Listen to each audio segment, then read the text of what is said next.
guys, so I'm coming to you with my least liked products of 2018. You know, most disappointing.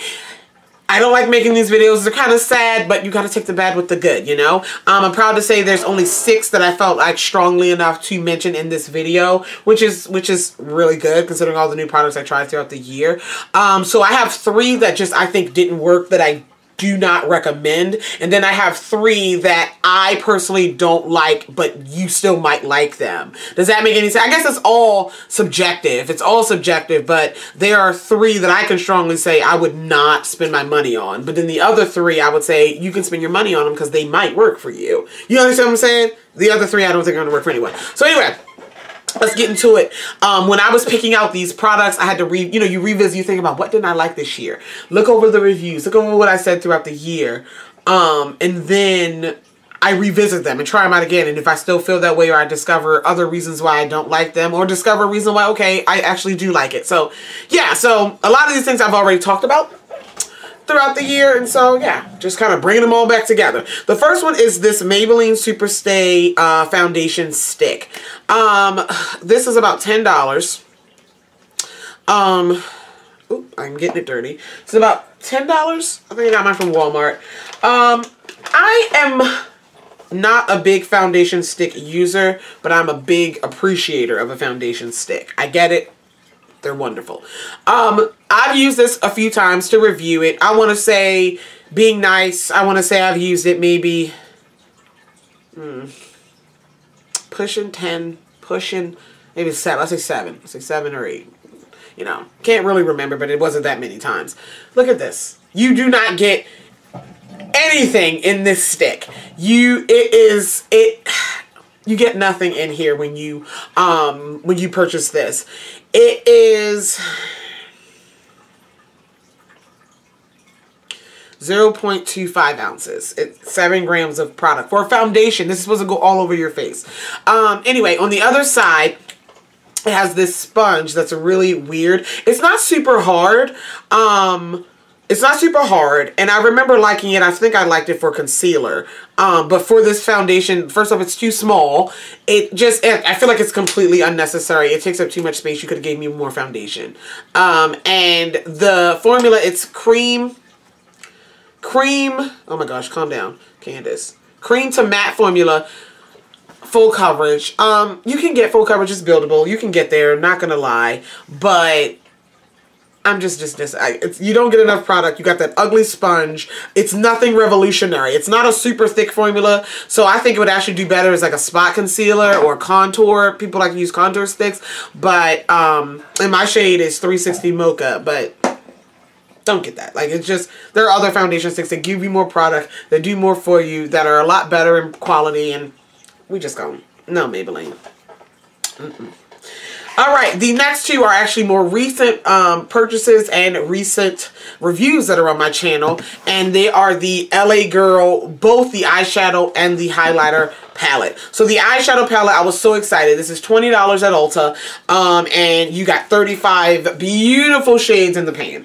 35 beautiful color arrangement. LA Girl, you know, I love these colors that you chose. I mean, aesthetically, obviously, but the pigmentation, the blendability, the quality is just not there. I tried and I really love this color scheme. I really love the size of the palette. I really love the price of the palette. But if the palette is crap, it's crap, and it doesn't work, and it just does not. Some of them are better than others.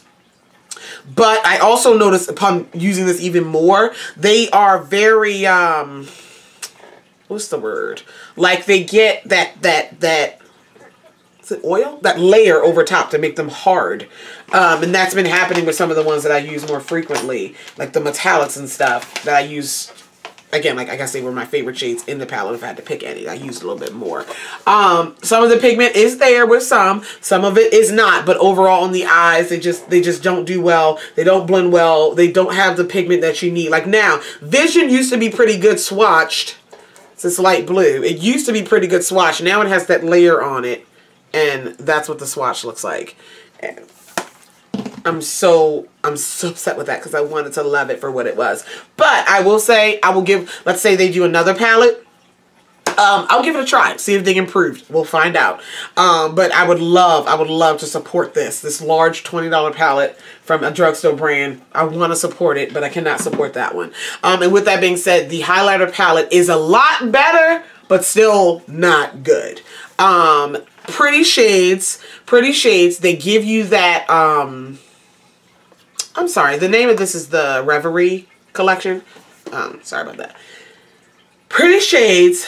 I love these golds, but it's just not there. Very, very chunky. These highlighters are not going to, use some swatches. So they kind of show up, They are pretty powdery, which is not a negative for me, but it can be a negative for a lot of people.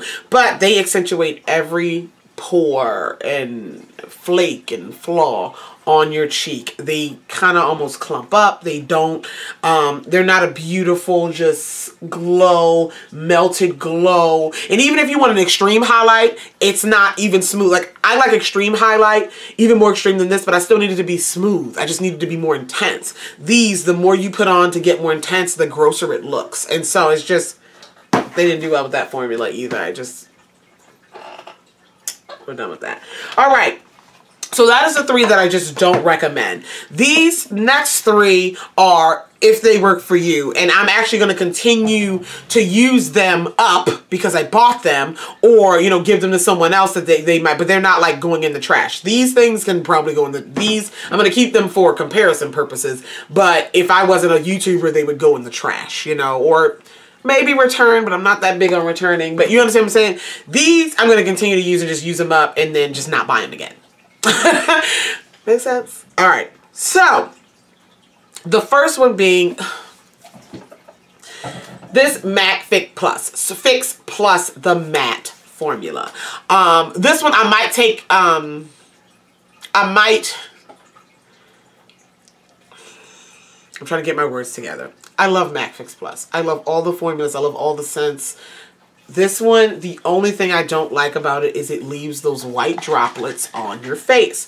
So I sprayed this on my face, and then, you know, it's the same fine mist as any other Fix Plus, but it does, let me not get it on my face. It does leave those white droplets. And I put a lot of Fix Plus on my face because I use it to melt all my makeup together.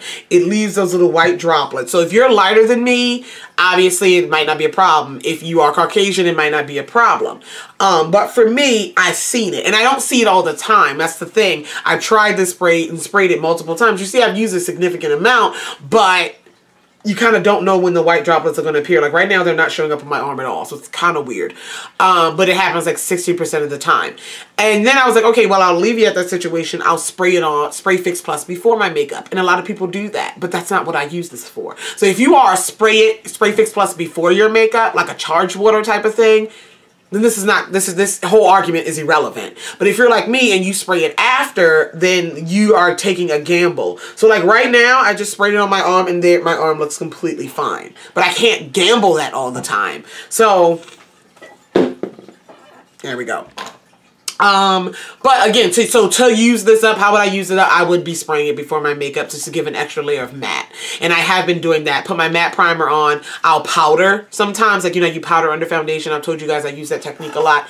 And then I'll spray the powder and to give it that extra matte layer. But I can't spray this over my makeup and take that gamble. Again, no white spots on my arm. Can't risk it.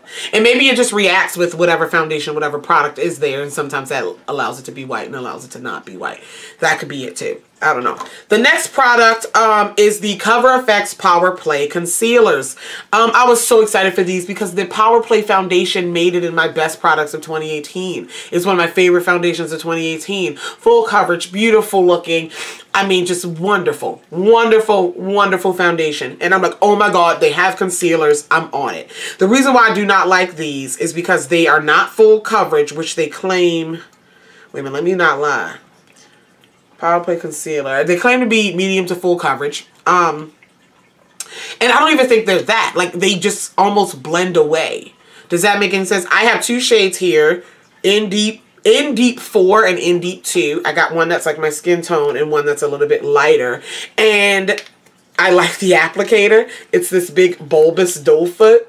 this round thing. And so the idea is you dot it on, as you should with concealer. You dot it on your face, and you blend it out.